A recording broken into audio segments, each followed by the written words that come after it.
NET8 with Scott Hunter.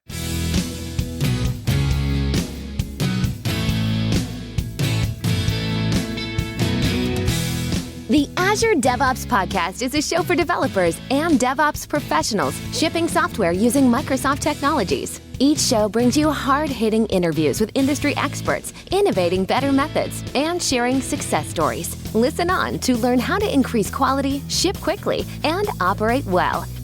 And now your host, Jeffrey Palermo.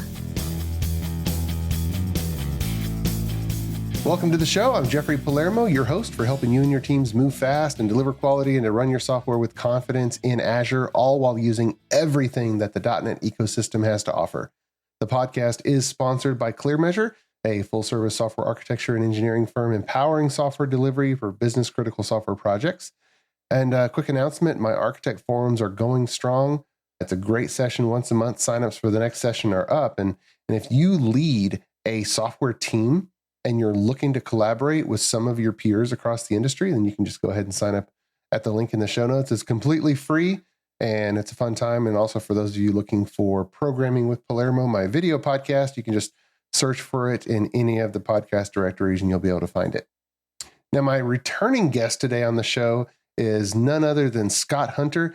He's the Vice President of Product for Azure Developer Experience, and he builds all of the .NET tools for Azure and all the things .NET, and he has been in the mix and leading things in the developer division for a long time. Scott, welcome back to the show. How are you, sir? Thanks for having me back, Jeffrey. I'm super excited to be here and super excited to talk about .NET 8. Absolutely, absolutely. Now, our developer world keeps on growing and growing and growing, and so I think most of the listeners of the show saw your episode last year where we were talking about the .NET strategy as .NET 7 was coming out. But for the newer developers who are kind of listening, if we rewind just a little bit, what are the big memorable things in Microsoft in your long time there? Just what are the big things that stand out if you just do a little quick rewind?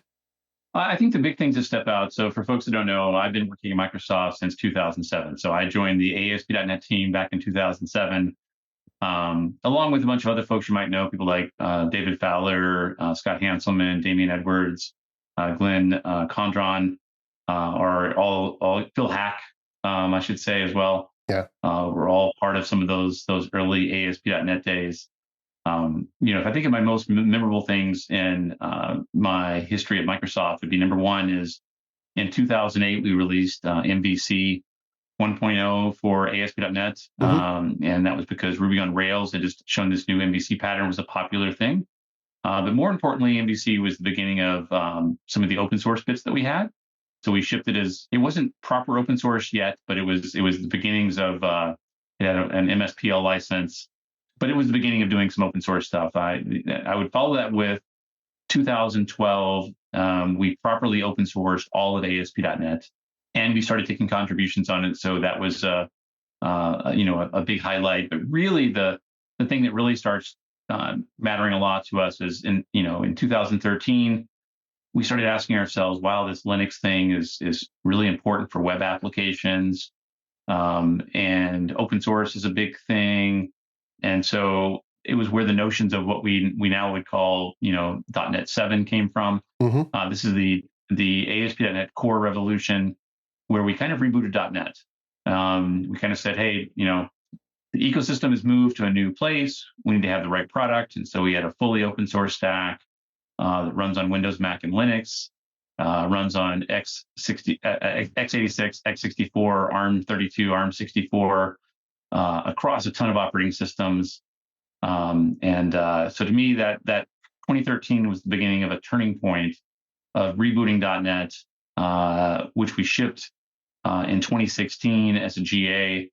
And then I would say, if you go back and look, after we shipped .NET Core 3.1, we kind of dropped the core name and just shipped .NET 5. And so that was another milestone. And even what I do today is a milestone too. So 2 years ago, or a little bit over 2 years ago, part of that journey, I was not always in DevDiv. When Scott Guthrie moved to Azure in 2010-ish, or anything in DevDiv that was web related went to Azure. And so I spent a couple of years in Azure. We actually, the beginning of ASP.NET Core started in Azure, actually. And we worked on a bunch of tech, like app service, a great way to host your applications, Azure Functions. And what was really cool is 2 years ago, all of those developer-facing Azure services moved to DevDiv as well.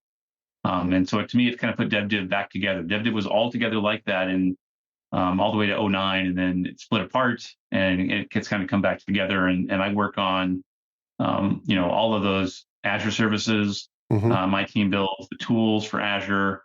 We build the SDKs for Azure as well. And so, but biggest milestone for me is going to be just that reboot of .NET. And we have over 6 million developers in .NET today, and I don't think we'd have those if we hadn't done that reboot. And we're about to do another kind of not a reboot, but there's a .NET 8 is going to not ship with, but have a preview of something what we call .NET Aspire, which you and I can talk about later today as well. And that's exciting because I think that's the next evolution of the ASP.NET technology. Yeah, a lot. And actually just a few days ago, last week, .NET Conf, just a massive number of announcements. Again, you guys keep busy.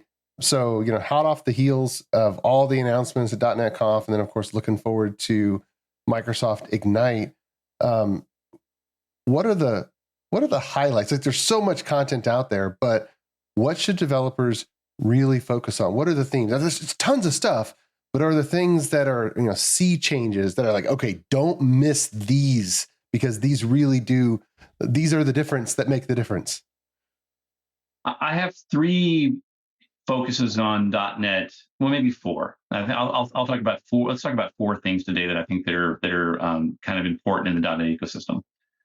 And maybe we'll save Aspire till the end, and we'll start with some of the other ones. Okay. So C# 12 is something that we just shipped as part of .NET 8, and it's got a variety of features. It's got 2 features that really make me excited. Number one of these is something called primary constructors. And so I'll give you the scenario. You're a .NET developer, and what do you typically do? Well, I'm going to add a property called X. I'm going to have a property called Y. I'll have a constructor that takes an int X and int Y, and all it does is assigns the X and the Y to the properties. Right. And we've all written this a million times. A primary constructor means I don't actually put the properties there at all. I can basically, I put the properties there, and I can say, I can write the constructor now as part of the class, which means I don't have to create some of the temp variables in some cases. But let me really make this make a lot of sense. Dependency injection. So, an ASP.NET Core application, typically you're going to use dependency injection to put a database connection into the page you're working on. You might put a logger into the page you're working on. So what do you end up doing? You end up having a constructor that takes the logger and the database as parameters. You create a temp variable to store the logger in, a temp variable to store your DB context in, and your constructor just puts those things in. With a primary constructor, you don't need to write the temp variables at all. All you do is have the constructor take the logger and the DB context, and then you can access them in all the members inside of the class. And so it gets rid of like 6 lines of boilerplate in every single ASP.NET Core webpage. Yeah. Reminds me a little bit of the record syntax. It is very similar to a record thing. It's just we now apply it to classes as well. Yeah. And every class has that. Every single data transfer object. I mean, just so many. It's everywhere. If you do file new Razor pages, every single page will have a constructor that takes a logger. It'll have a temp variable for the logger. That all just goes away. It's one of those things that, over the years of working in C#, why do I have using system at the top of every page? Right. We got rid of that. Why do I have, a class program? We got rid of that.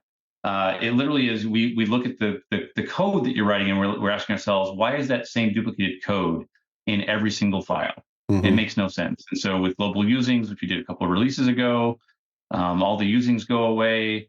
With the primary constructors, all those temp variables go away. It just makes the language feel so more clean is what I would say. Mm-hmm. And as a developer, I want to focus on my code, not just repetitive syntax. goop is what I would say. That's the proper word for that. But it's a shame we don't have video. I would actually show this in real use. But that's a C#. So that's kind of item number one. I think item number two, it's not super critical, but I think it's interesting. And so if you look at .NET over the years, mm-hmm. when we started doing that reboot of .NET, well, we thought like, hey, cross-platform matters, open source matters, and then performance became a big component of the platform. Why would you choose .NET over all these other languages? Because there's, as a developer, we have lots of choices. Mm-hmm. And so, we did the performance work saying, hey, if you build a .NET app, it's going to be faster than a Python app. It's going to be faster than a Node.js app. It's going to be faster than a Go app or a Rust app. And then kind of along the way, with the language, we said, hey, we're going to make it, writing an API should just be as simple as writing an API in Python or an API in Express, and a bunch of language features happen. And I don't like the term, but we had, minimal API, if you want to say that. That's you can just basically start your application, write some calls to say map this URL to this code. Yeah. Change compared to the ASP.NET that you and I grew up in. But so we're always looking at how do we compare against something else. And so over the last couple of years, there's been an increase in popularity of things like Go and Rust. And some of the magic that both of those languages have is when you compile an app, it actually turns that application into a native app. Mm-hmm. And so what I mean by that is I don't have to have Go or Rust on the machine. I get an exe. That exe works. I can just give you the exe and it would work on your machine. So that's the self-contained app. And we've been taking it over time across all the .NET Core and .NET releases. We've been making strides in that space. So we introduced a couple of years ago a self-contained application. That's where we go and take all the DLLs that are required for your application. We shove them into a single exe, and you don't require .NET to be on the machine. We've added trimming to that as well, where we actually can remove the stuff that your app doesn't actually use. We shrink that size down. And we got ourselves down to, I think, about 20, 21, somewhere in the 20 meg range on the last release of .NET. But we've never really done what I would call AOT. And AOT stands for ahead of time compile. And so, and for most of our .NET customers, I don't think AOT matters, but we are seeing popularity in those languages, and so we want to make sure that .NET is great in that AOT space. And so, what this means is, .NET today, just to go full back, we don't actually produce machine code. Right. We produce what's called IL, and then when the application boots up, a just-in-time compiler goes and converts that IL into native code. The benefit of that technology, it means we don't actually know when you write the app, you don't know if it's x64 or x86. The jitter comes up and will produce the right code based on the platform that you're running on. Mm-hmm. But because that jitter boots up, it means the app's going to start a little bit slower because we're actually producing that native code. It means the app's going to use a little bit more memory because we have to have room for that jitter to be part of the application and to go produce that code. But we have heard from some customers that it's actually important to have a really fast super startup app, to have an app that actually doesn't require a ton of memory. Mm-hmm. And so I'm going to grab my laptop and I just want to bring the numbers up. I want to try to guess them out of my memory. And so in .NET 8, which we just shipped, there is a new template in Visual Studio called ASP.NET Core Web API (parentheses native AOT). Mm-hmm. And so for the first time ever, we've been able to go take, some of the traditional web kind of stuff that you would build, and we've been able to make that actually work with AOT.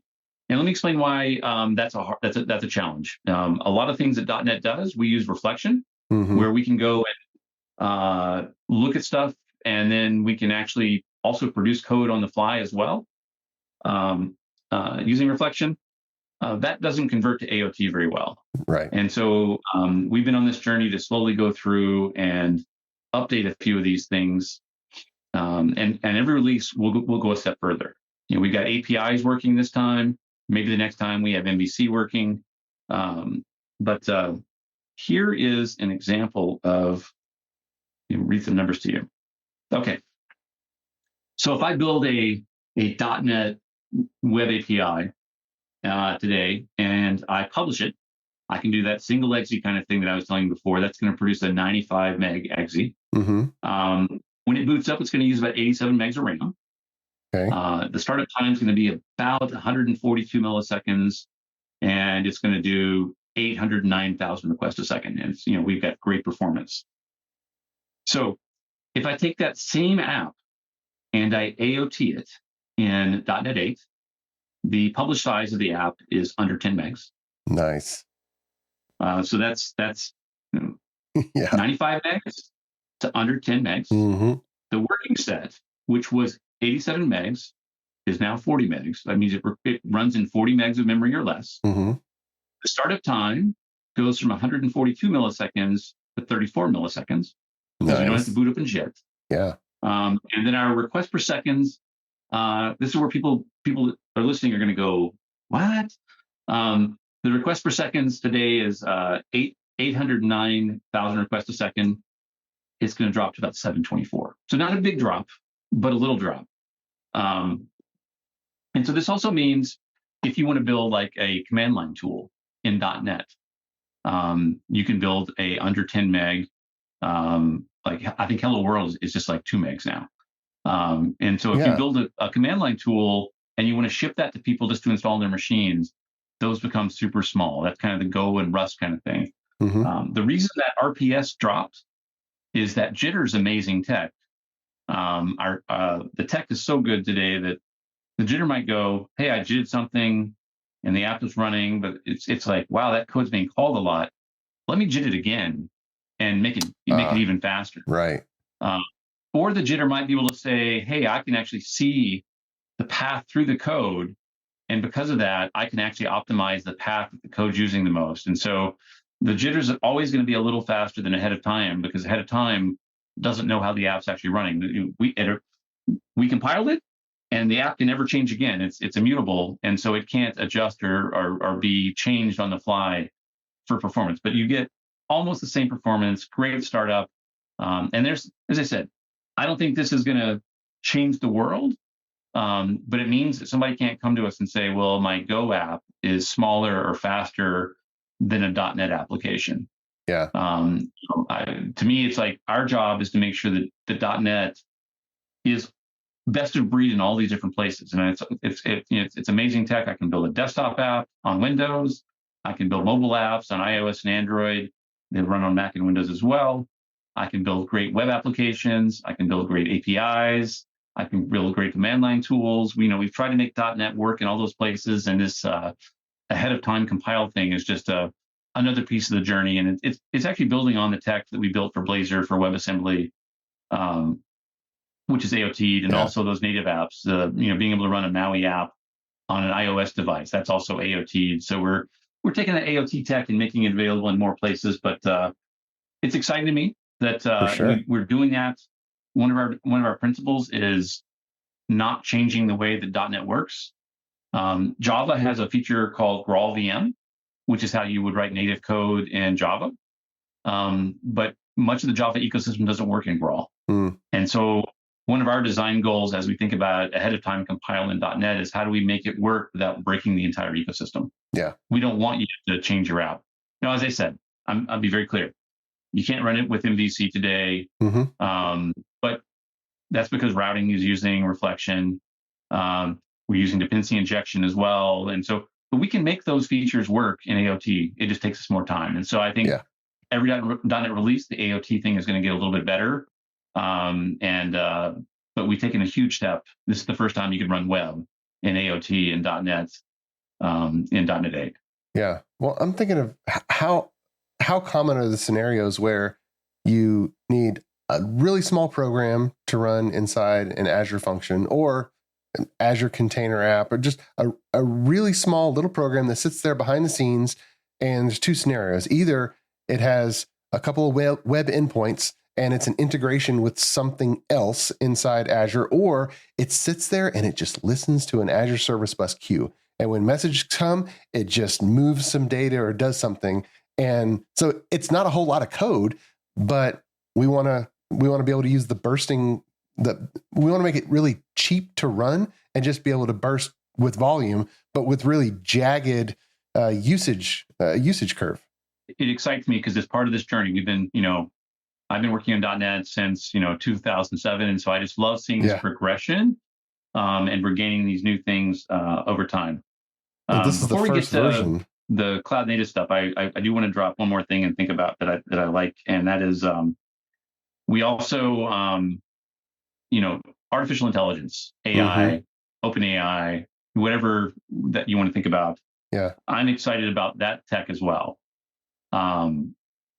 And Stephen Tobe has a great blog post. I assume you can share blog posts with the podcast. So we'll put it in the show notes. And so as I've been on the speaker circuit and talking about .NET recently, we have a library called Semantic Kernel, and it's a preview library today. The reason it exists is because, and if you're in the Python world, there's a technology called LangChain, and this is for doing large language model work. We obviously don't want a .NET customer to have to be using Python as part of their job. We want you to stay in .NET. And so two things that are interesting. Number one is my team has built or ported the OpenAI SDK to .NET. And so we have the OpenAI SDKs are all available in .NET. We've got the semantic kernel for doing large language models.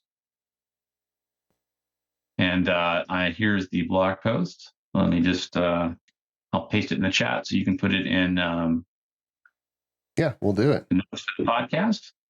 And for the listeners out there, this generation of AI is so new. We're specifically talking about the generative pre-trained transformer, or GPT genre of AI, right? Yes. I think all the listeners probably by now have definitely used ChatGPT, have used chat.bing.com, have probably used Google Bard, and have been using even Zoom and Grammarly. I mean, it's being embedded in so many different products, all the Copilot generation of tools that are out there. Yes. Many thanks to our podcast sponsor, ClearMeasure. ClearMeasure is a software architecture company that empowers clients' development teams to be self-sufficient, moving fast, delivering quality, and running their systems with confidence. Whether starting a new project or developing new technologies or techniques, ClearMeasure sets up your team to deliver world-class results. Learn more at www.clearmeasure.com. ClearMeasure, empowering software delivery. ClearMeasure is also happy to be a sponsor of the video podcast, Programming with Palermo. Watch, learn, and program alongside Chief Architect Jeffrey Palermo. Videos are added weekly and available on syndicated locations supporting video podcast or by visiting palermo.network. Tune in today. We're in the AI moment, which means we'll have way too much AI for the next year. And then slowly over time, it'll par down and we'll have, we'll figure out what the right things are that we have. Now, you said the OpenAI SDK in .NET. So what are the scenarios that are kind of being targeted with that work? Yeah, so let's talk about that. So Steven's got this great blog post. I'll put a link in so you can share that in the notes for the podcast. And I'll ask you: are you aware you can write ChatGPT in 6 lines of .NET?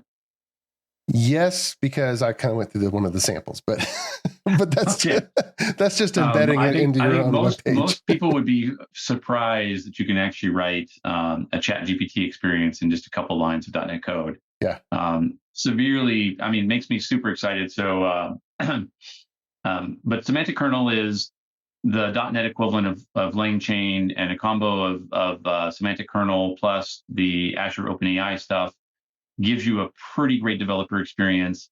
The blog post walks you through a couple scenarios that I think are pretty cool. You start off with a simple chat, Mm-hmm. and then I can ask that chat, well, what time is it? And the chat's going to go, well, for folks that don't know, ChatGPT is based on it's a model built on the internet. And so it's frozen in time. It doesn't know things like current time. But I can go and add a little bit of code and say, oh, let me teach ChatGPT by writing some .NET code. Call this code if somebody asks a question about the current time. And the code goes and runs the .NET date time now command to produce the current time. And then I can start asking the chat about the current time. Yeah. That's a couple, which is kind of cool. Then the next thing is, well, I might ask the chat to tell me a joke about something. And then I ask, well, why is that funny? And the chat goes, well, I don't know why that's funny because I don't know what you're talking about because it doesn't know any of the history. Yep. Another 2 or 3 lines of code. And now you're storing both what I type in and what response is coming back into a buffer. And so that lets the AI kind of know the history of what you're talking about. This is how, if you're actually using ChatGPT, that's how it actually works. And so that's great. And then I ask it something about something that was not produced in that model. I'm like, well, tell me about the performance improvements in .NET 8. Well, that blog post was written after, the GPT-4 model was September created. of 21. And so the next thing is, well, I'll just take the blog post and I'll shove the blog post directly into the chat buffer. And then the code's going to crash. And it's going to go, you gave me too much text. I don't know what to deal with that. Then the semantic kernel gives you a mechanism to do that as where I can chunk data into it. And what happens is, based on the question I ask, some algorithms will happen. And instead of giving it the entire blog post, it'll just grab the blog post that's most relevant. It'll shove that in the chat buffer. And now I can ask those questions about, the performance improvements in .NET 8. And then the final step of that is that the chunking of that stuff and putting it into a buffer is expensive. So I really want to use a vector database for that. But I have a sample that I will give you a URL for as well, Jeffrey, that walks you through this progression. It's a command line tech where you can actually walk through this progression from start to finish. And so I'm just super excited that, we shipped ML.NET a couple of years ago in .NET, and that's really for classic machine learning. That's for somebody that understands algorithms and training. And I feel for the first time ever that I was able to write useful applications in a couple lines of code without being a machine learning expert. And so that's what excites me about this wave. And I'm excited about Semantic Kernel. I'm excited about the OpenAI SDKs, and that we've made this available to all .NET customers. And so once again, we want to make sure that as a .NET customer, you always have access to the latest bleeding edge tech. So that's 3. And I've got one final one, which is I think the biggest one. Still in AI or different? No, we're going to go to cloud native now. I've got a question just on the OpenAI SDK. How close is that to being able to take tables in my own application's SQL server and pump it in so that I could like if it's a junior livestock auction, I could then just say, hey, tell me about the pigs that sold in this auction. I've got it in my database. How close do you think we are to that type of scenario? We are pretty close. Unfortunately, today you'd have to write a little bit of code. You'd have to write code to basically extract the data from the database. You'd have to then pump that data into another database, a vector database. But it's not a lot of .NET code to go write the code that can say, hey, have these tables changed? Hey, for example, you can use triggers inside of SQL Server, for example, to let you know that tables have changed and stuff like that. And then you would rerun the processor. In most cases, one of the demos that Brady Gaster shipped at .NET Conf was a demo he calls Ragger. And that's one where it's not real time like what you're describing. But what you can do is you can go and upload a PDF. It's got a part of the web app. And I'll give you a link to the Ragger demo as well. You can put that in the podcast notes as well. In his case, you can basically take a PDF or a document and upload it. And then behind the scenes, he's got a job that runs in the background and processes that, does all the indexing, puts it into a vector database, and then it'll tell you when you can actually search on that. you just have to write that little logic code to go and say, hey, I noticed there was a change in the data. Go run a background job to go, put that into the vector database, and then you can query against that information. So that's nice. As I said, that's why I'm excited. It's not a huge leap. It's not let me go read a 300-page book on how to do AI. It literally is.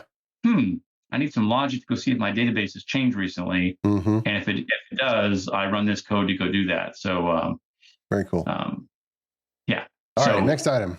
Let's talk about Aspire. .NET Aspire. .NET Aspire.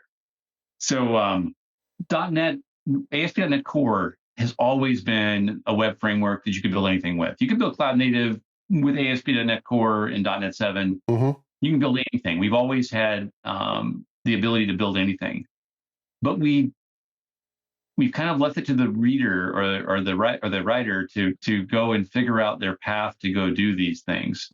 And so the idea behind Aspire is to give our developers what we would call a cloud native web framework.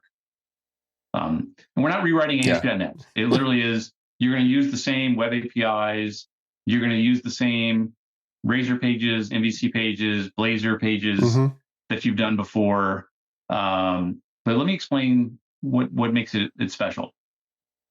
So what are the problems you have when I say cloud native? The first thing that comes to my mind is I've got a Blazor front end and I've got a web API back end, and I know I've seen some of the apps you've written, Jeffrey. So I know you're really good at this. But how do you develop that?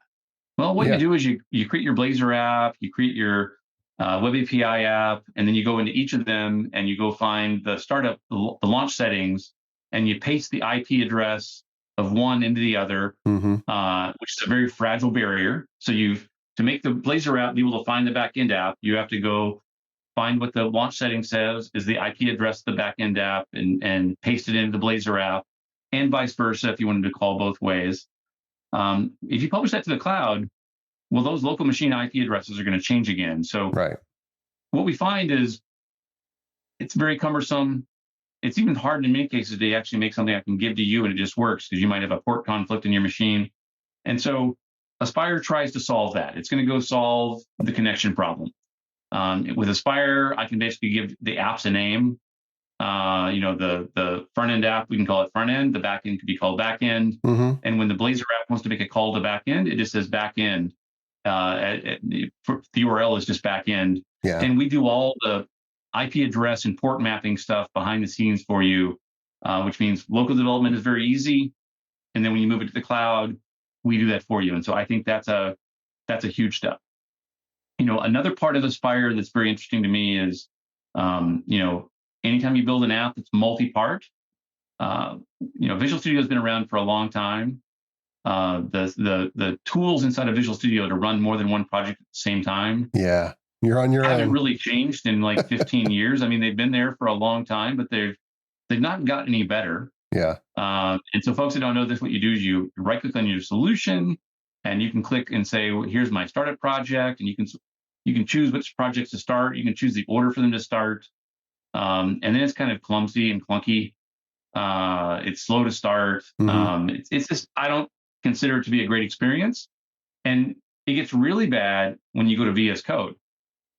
Well, VS Code doesn't have that feature. And so in VS Code, what you're likely to do is actually have a terminal with 2 prompts in it, and you manually run the applications in each of the prompts. Or you can go to VS Code and you can have 2 VS Codes, and one for the back end, one for the front end. You can start each of those and make sure you start them in the right order. And we just haven't had a good solution for this. And Aspire brings, it's not an Aspire technology necessarily, but there's a thing called DCP. And it's basically a tech that knows how to run multiple projects at the same time. And so our hope is to give you the experience, whether you're in Visual Studio or VS Code, go run all the parts of my application in a seamless way. And so Aspire does that for you as well. The next thing that Aspire does that's super important is, when I'm building an app on my local machine, well, the database is on my machine. Maybe I'm going to use a container. Let's not go to container. The database is on my local machine. the front end, the back end are on my local machine. It's going to work every time because, well, it's all on my machine. Even When you SQL move to the Express cloud, or whatnot, it's easy. well, your database is somewhere in the data center. Your front end is somewhere else in the data center. Yep. And in a perfect world, I mean, in your office, you have an Ethernet cable between the front end machine and the SQL server, and it's going to be fast every single time. Mm-hmm. In the cloud, well, there's lots of crud going on, and sometimes there might be a delay for whatever reason. Data centers are huge, big devices, and so you should always be using for your databases. You should be using retry policies. For your HTTP clients, you should be doing retry policies. Mm-hmm. We've offered these capabilities for a long, long time. Like for HTTP client, I think we added that stuff in 3.1. For the database, I think we offered that even before that. Just built into Entity Aspire's Framework. going to turn those things on for you by default. Nice. And so the best practices, we're going to say, hey, HTTP clients should be doing retry policies and backoff policies, which means when there's I'll call it a burp, occurs in the cloud, your app doesn't fail right away. It actually tries again and just doesn't assume failure the first time. So we're making your app more resilient. The next piece of Aspire, which is super cool, is what if I want a Redis cache or a Postgres database? Well, then you have to tell all your developers, go install this on your local machine. I hate installing stuff on my local machine. I want my machine to be as free of stuff that I don't need temporarily. Yeah. If you gave me a project, if I clone Jeffrey's repo and it said, oh, go install Postgres, like when I'm done, I need to go uninstall Postgres. And so there's another feature in Aspire where we let you actually add components. So you'll be able to go to the Aspire tooling and say, I want to add an Aspire component. And so in this case, I might want to add a Redis cache. And so what we'll do is we'll say, we'll bring in the library, the best library for talking to a Redis cache for you automatically. We will put into, and we'll talk about this last, we'll put the hook in so the front end and the back end know that there needs to be a Redis cache there.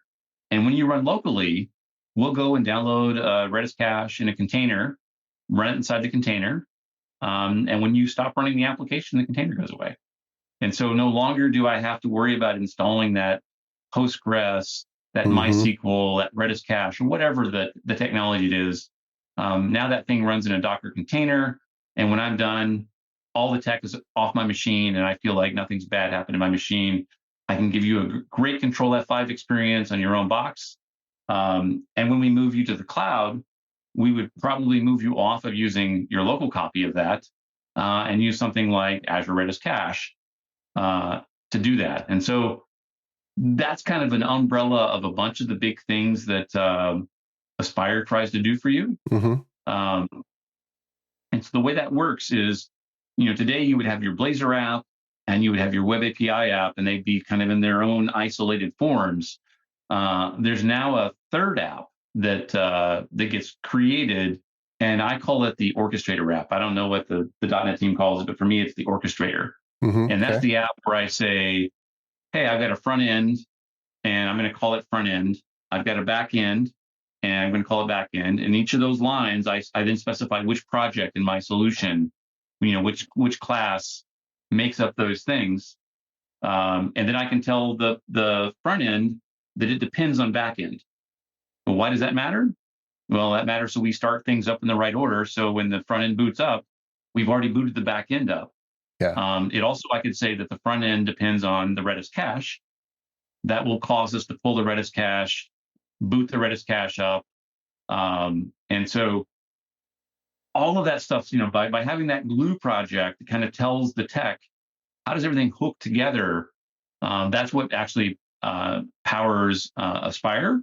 And that's also what powers that startup process I said before. DCP can look at that host project and go, oh, I know how to go boot all this stuff up for you. But it gets even better. And so the final piece of this, and I'm still losing, there's a million things I'm not going to talk about, but the final piece is when the app runs, we don't run the app, we run a dashboard. And the dashboard is kind of the dashboard for that orchestrator app. Mm-hmm. And so in our scenario, we've got a Blazor front end, we've got a web API back end, we have a Redis cache. I go to the dashboard, I'll see both of my projects. I can click a link. Each of the projects will have a link for the URL that will launch that project. I can launch the back end and see the API return results. I can launch the Blazor app and see the results of that. From that same interface, I can actually go and look at the logs and see how they started up, what was written to the console. Mm-hmm. There's a container tab. I can go to the container tab that my Redis cache is going to live there, and I can see that it's booted up. But it gets even crazier to me where we have this, once again, best practices. So yeah, when you build your ASP.NET Core applications, do you remember to turn distributed logging on? Do you turn all the right logging stuff on? The answer is we've had all this tech for a while. We don't turn it on by default. And so Aspire applications have all the best logging practices turned on by default, which means, imagine my scenario, my Blazor front end calls to the web API. I can see that entire transaction in the distributed tracing inside of the dashboard. It'll show me that the front end ran. Mm-hmm. It called the back end. It'll show me how long each of those processes took. And when I add that Redis cache in, the next time through, it'll show that the web front end didn't call the back end. And if I click details in the trace log, you'll see that the response came from the Redis cache. And so it feels like in 2023, we've taken all of this tech we've built in the last decade, from 2013 to 2023, mm-hmm. and we finally glued it all together in the way that you would actually really build a multi-part application with startup, control F5, all the connection mechanisms on how the things can see each other and talk to each other, and including having the best logging practices, the retry policies, Mm-hmm. just every best practice of .NET kind of built in. And the final one piece of that is super cool is the build output of an Aspire project also writes down what we call a manifest. Okay. And why do we need a manifest? Well, running locally is great, but if I want to run this thing in the cloud, my cloud tools don't know what just a jumble of applications are. But the manifest is a tool that a cloud tool can use to go figure out how to help you publish that app to the cloud. And Mm-hmm. so my team builds what we call the Azure Developer CLI. Yep. It's got a new capability where you can point it at the Aspire manifest, and then it will say, oh, you want me to build a container app in Azure for that? Do you want me to build a Redis cache for that? Do you want me to build a Postgres in Azure for that? And it'll go build all those assets in Azure for me, and then it will publish the entire application to Azure for me. And so I could sit here, you and I could work on a project together, and then run AZD up on your machine or my machine, and the whole thing would go to the cloud. And so that is as I said, it's a public preview. Mm-hmm. With .NET 8, it'll ship sometime, likely next year. But it feels to me it's like of all the web tech we built over the last couple of years, it feels like it's all come together into a single project for building these multi-part cloud applications. So you can tell I'm excited. I hope. Well, for sure. Well, and I think it's good timing because for the longest time, we built monolithic applications where we had a UI, way too much code was in the UI, and then a database. And of course, a lot of people said, hey, that's stupid. We need to build microservices, and we need to split this up into 10 or 100 different Git repositories. Well, really, for probably the 80-20 rule, or most applications, a distributed application architecture would be perfect for it, where it's still one Git repository, still even one Visual Studio solution, but now we have multiple deployable programs within that Visual Studio solution. And yeah, they just have to be stitched together. They have to have some configuration on deployment. We need a good developer workstation loop where I can hit Control F5 and run all of the, let's say 8 different programs that have to spin up and be stitched together so that they know where each other is, so that when I click a button, it does what it needs to do. I think it's perfect timing. Yes, the analogy I would say is, like you're a Java developer, you've had the Spring application forever, and it feels like we're bringing that same thing to .NET. So, and I think people are going to love it. I cannot wait to see the reactions. I mean, this thing just shipped, but I cannot wait to see the feedback. I know you. I think you saw an early preview of it yourself. So the feedback is already coming in. Everybody's really excited about it already, and just in the preview bits that are on GitHub, and they for the scenarios that are already out there, it works. They're just with the preview. There needs to be more scenarios and more dependencies to come online. So yes, I love it. Well, like you said, we could go on for a long time to come. There's so much packed into this, but man, thanks so much for coming back on the podcast and sharing with us what's kind of the highlights of .NET 8. You're welcome. I will say the one thing that we really skipped over is we skipped over Blazor, and you really should. I'm happy to set you up with Dan Roth. Actually, I think next week or the week after, his podcast comes out on .NET 8 Blazor. Perfect. Yep, that makes me so happy that Blazor is we're at a place where we're kind of merging, and you can actually use MVC, Razor Pages, Blazor all together in the same application, which is so go see that Dan Roth podcast, because that's going to be it's kind of like feels like ASP.NET's coming back together as well. So that's exciting too. Yeah, it'll 2 more weeks, listeners, and we'll have Dan Roth back on the podcast with all the Blazor things for the .NET 8 era. So, well, Scott, hey, thanks again, and appreciate it. We'll have to do a mid cycle episode just to really touch on all the amazing advancements in just the .NET space. Yes, there's so much. That's why it's we always say it's a great time to be a .NET developer. I say it every year. It feels like every year there's another step that we take, and so right, for sure. Yes, let's not wait a year this time. Good plan. All right, listeners, and until next time, keep shipping. You've been listening to the Azure DevOps Podcast, a show for developers and DevOps professionals shipping software using Microsoft technologies. Go to www.azuredevops.show for show notes and other episodes. On behalf of your host, Jeffrey Palermo, and our sponsors, thanks for listening, and may God bless you.